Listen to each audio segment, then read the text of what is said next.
Why do so many lights buzz? Like they drive me absolutely nuts. The buzzing of lights.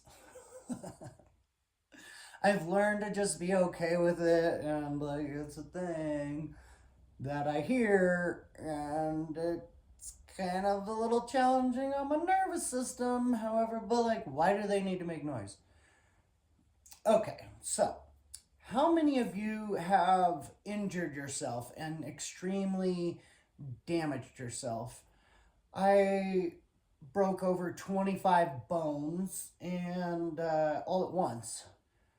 And it was a very, very traumatic experience not being able to walk, not being able to use my hands, not being able to lift my arm, not being able to chew, having to go through reconstructive surgery, screw my bones back together, put my face back together, you know, needles and pins, putting fingers back together.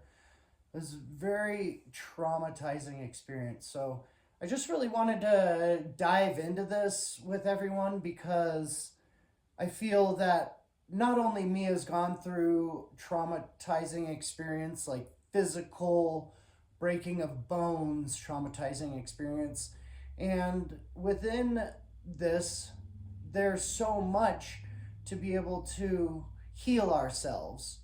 And a big piece of this is just nurturing ourselves and loving ourselves through these challenging times.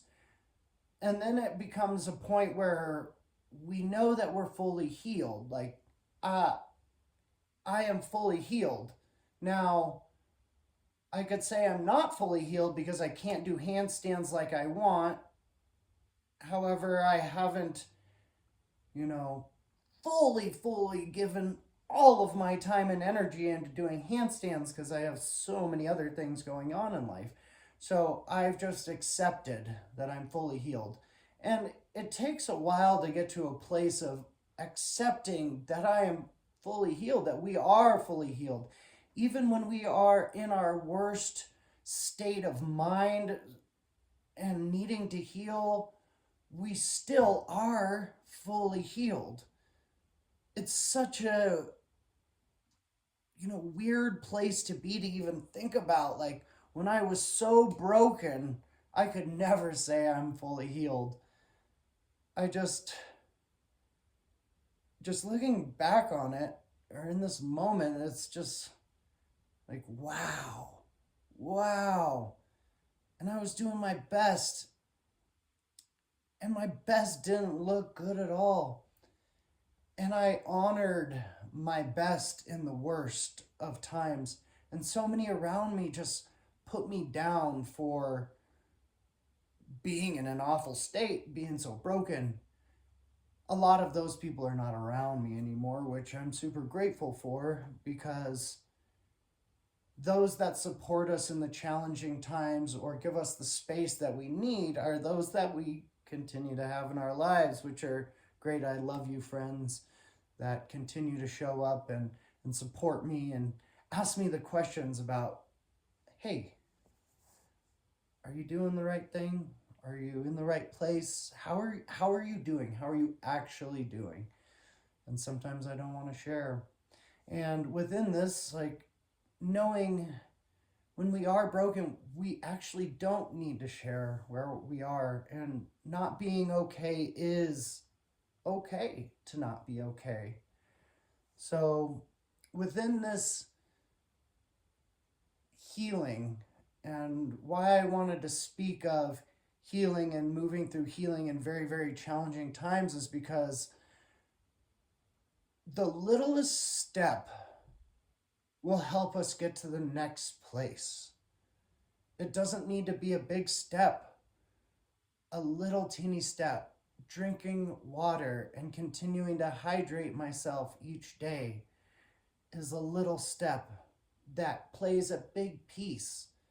Like the anesthesia that I went under 3 times after my motorcycle wreck really, really fucked me up and fucked up my brain. I didn't know who I was.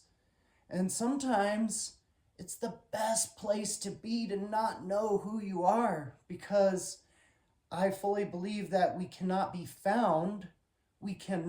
find ourselves unless we lose ourselves.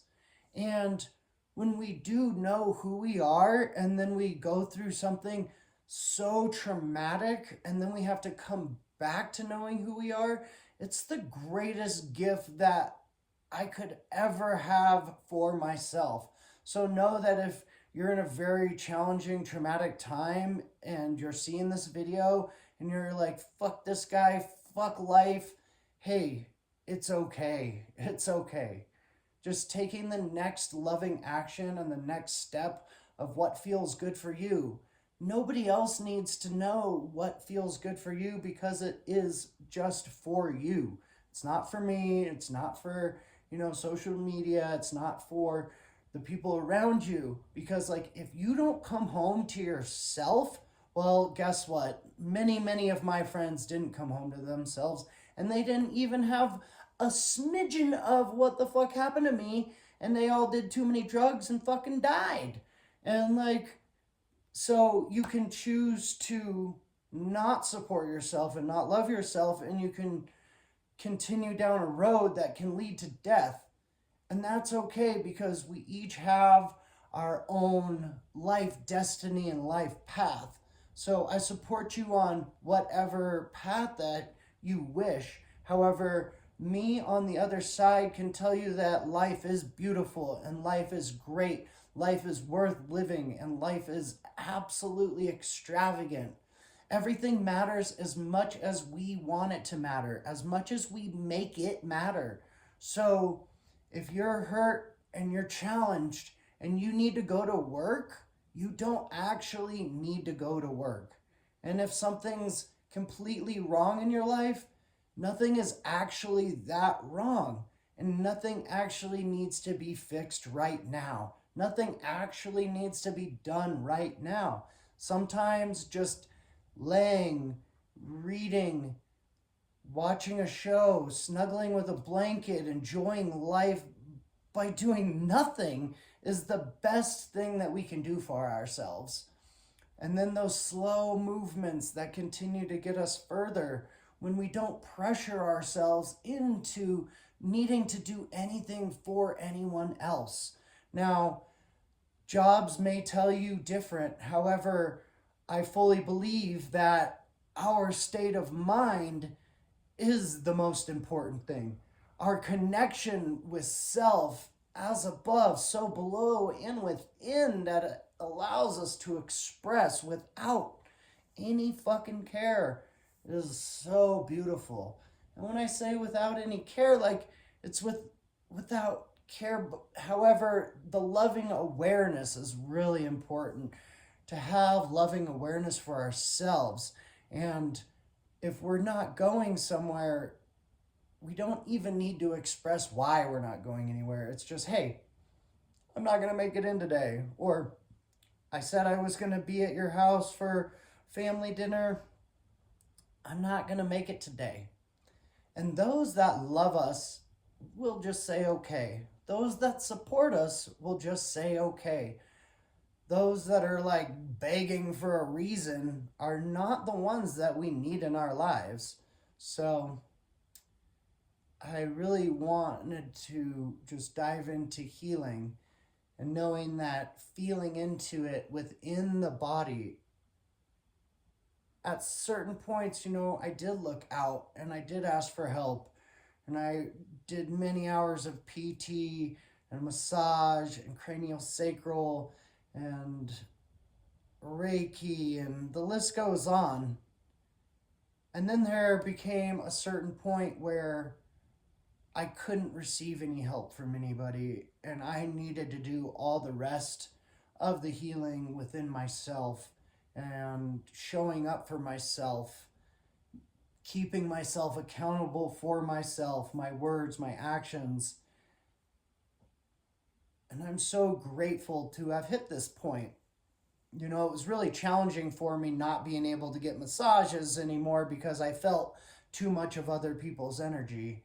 And that was more crippling and debilitating to me than getting the massage, feeling other people's energy and where they're at and their frustrations in life.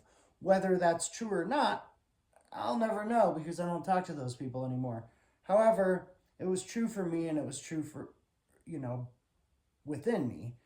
So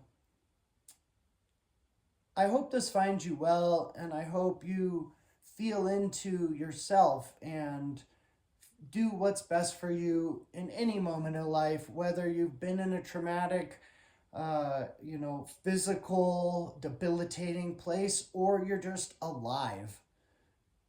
Because being alive, if we haven't reconditioned ourselves, most of the conditioning is very challenging. So, in another video, I'll get into conditioning and how we can recondition ourselves to be, act, look, and see however it is that we wish to in this life.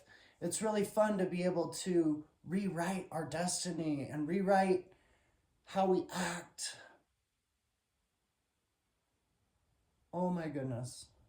A big one for me that I learned was the journey with Brandon Bays. Another guy, Skip, was a big teacher of this that I learned a lot and went to intensives on how to give and receive these journeys that I like, twisted into my own thing to do guided visualization. And the guided visualization helps to rewrite the past or the current, however you want to look at it, rewrite what happened and see it how we wish for ourselves to see it. And it's such a magical place to be able to not feel those energetic charges. And a big part of healing is rewriting and seeing it as we wish to see it. Is what actually happened or how we remember it happened what actually happened?